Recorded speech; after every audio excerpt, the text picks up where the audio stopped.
Hello everyone and welcome back to the channel. We are in Miami, Florida, and we are at Oleta River State Park, and this park is huge. It has so much to offer. I literally can't wait to show you all there is to see and do here. Most people go here for the beach, but beyond the beach you can go camping, you can rent these cabins, you can do kayaking, a whole lot of different water sports. They have all this stuff here for you to rent. In addition to that, you can go biking and explore the entire park. The park is huge, like I said earlier.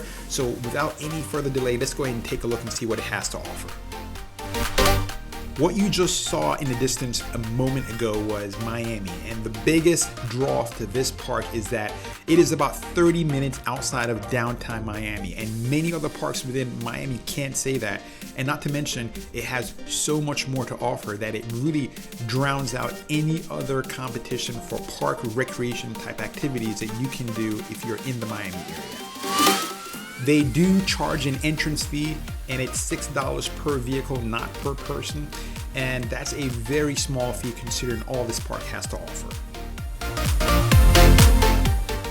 I just paid to enter the park, and what I want to capture in this shot is showing you the vast amount of green open space this park has to offer. It also has a lot of trees and foliage. It's a really well-balanced park.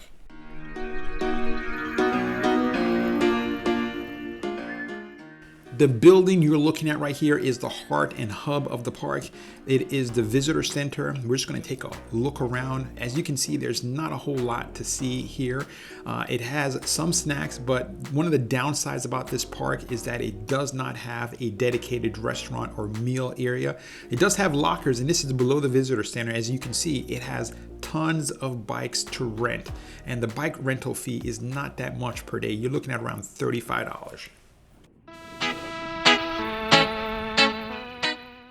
We're going to do a deep dive when it comes to the biking at this park, but as you can see, there are mostly mountain bikes, and it has paved roads, and there's also paths within the wood, but we'll get to that later. Right now, we're walking towards the beach, and one of the downsides about this park is when you do park, you have to take a little bit of a trek in order to get here, and this is the main attraction of the park, and this is the beach.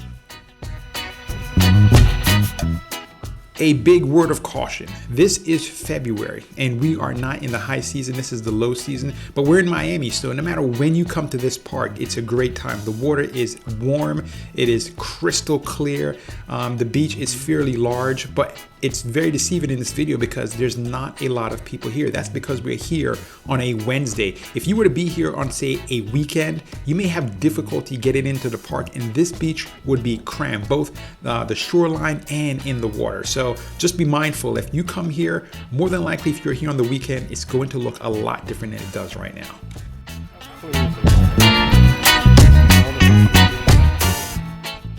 What I captured in this shot was just showing you how clear the water is. You can look and see all the way through. It is very calm. You know, if you like beaches that have a lot of waves, this is not going to be the park for you because the water is very, very, very calm. If you are into fishing, fishing is allowed. When I was there, I didn't see a lot of folks fishing, but they do have this little pier here that sticks out. This is going to be your best location to go fishing. Although I did see people fishing all along the park, and one of the great things about the park is that it has a lot of shoreline, so there's lots of opportunities to catch fish.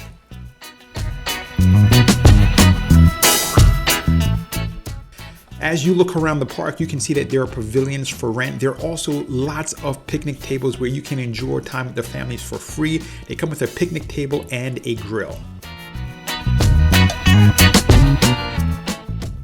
This is the bathroom. The bathroom is not too bad. It's not the best I've ever seen, but it doesn't have a shower. If you want a shower, the best you're going to be able to do is this outdoor shower here.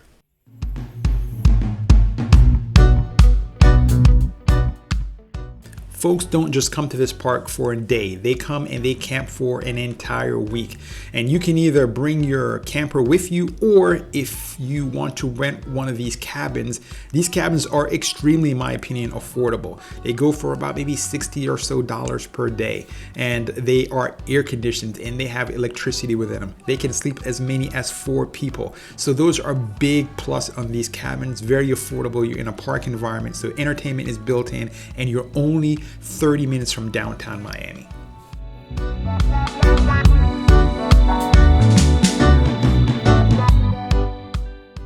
Just looking at the sleeping accommodations, you can tell that this is not the Ritz, but the best thing is it's air conditioned. It gets you outside and away from the element. One of the big things I did not like about camping here was that the bugs were incessant. Depending on the time of year you come, you can come and not have any problems at all, but when we were there, the bugs were absolutely relentless. You have a little table area right here, folds out, and then you have this table.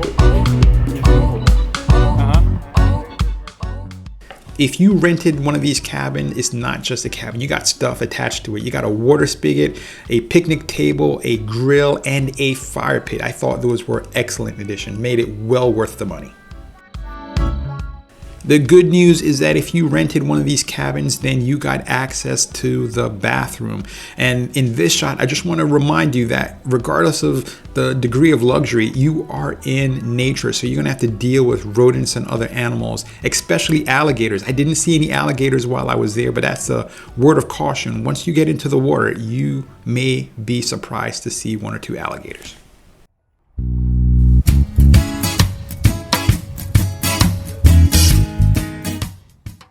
In addition to the beach, the next biggest draw to this park are going to be the water sports. You can see these people here on paddle boats. You can rent the paddle boats, but most people elect to go with the kayaks. There's a mangrove that's absolutely stunning and beautiful. The water is completely placid, it's calm. Right now you're looking at the degree of kayaks, the amount of kayaks they have to rent, and if it looks like a lot, believe it or not, they run out during the summertime because it's so packed. In fact, sometimes they close the park. So if you're going to go to the park in the summertime, make sure to call to find out that they have paddle boards or kayak, or they're not closed because they are overcrowded.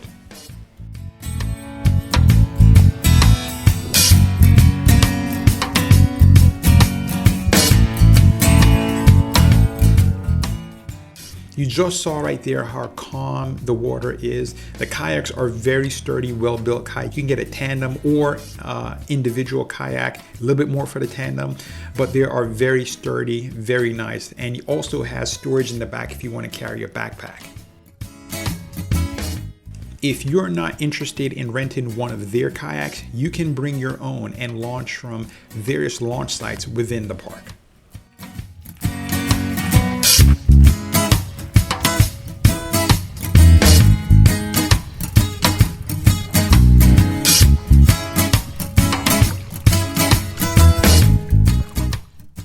This is what it looks like on the water. And this is one of the shots that doesn't do it credit because it's extremely calm and relaxing. You see you're going through the mangrove area. And one of the big tips I'll give to you is this: make sure you study the map. It's not too confusing, but I thought it was relatively easy just taking a glance at the map. I wish I had brought it with me because I got a little turned around. But from the mangrove area, you can actually go into open water. And then once you get into open water, then you have to figure your way back in going through the mangrove. So definitely bring the map with you. Try to make a mental note of where you are on the map. It'll make it a lot easier for you to come back safely.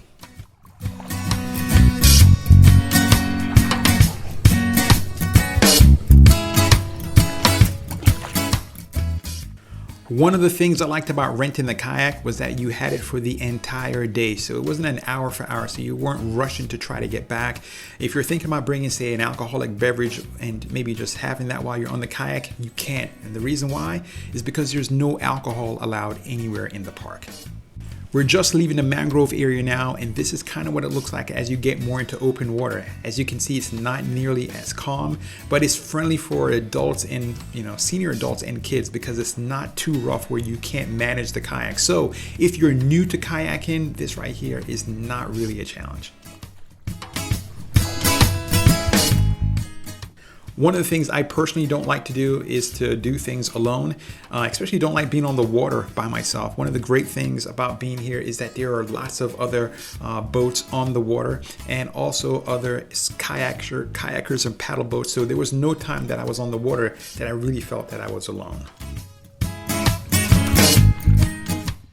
If you find yourself here on the weekend, it's going to be a lot more boats on the water. It's almost like a party atmosphere. So just be mindful that we're here on a Wednesday in the middle of winter when it's their complete low season. So you're never going to see it this empty. It's going to be a lot more people.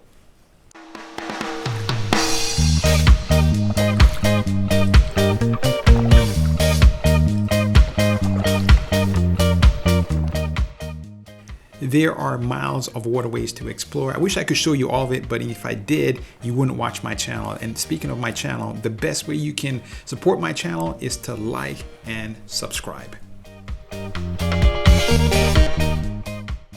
In addition to the beach and water sports, there are miles of biking and hiking trail. And if you're on a bike, no matter what bike you bring, don't bring a road bike.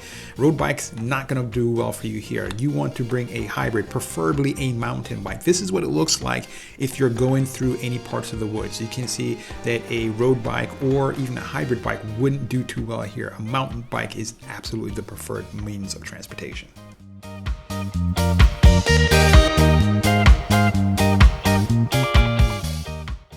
There are a variety of places while you're biking that you can sit and just enjoy the waterway. If you're thinking about what kind of level biker you need to be, an intermediate biker is gonna be just fine. There's not gonna be really any hills. You'll find a lot of roots on the floor, but other than that, there's not gonna be any elevation because you're in Florida. Everything is flat, so it's really a nice biking trail, especially if you're new to biking or just want to get on a trail. This is very, very manageable.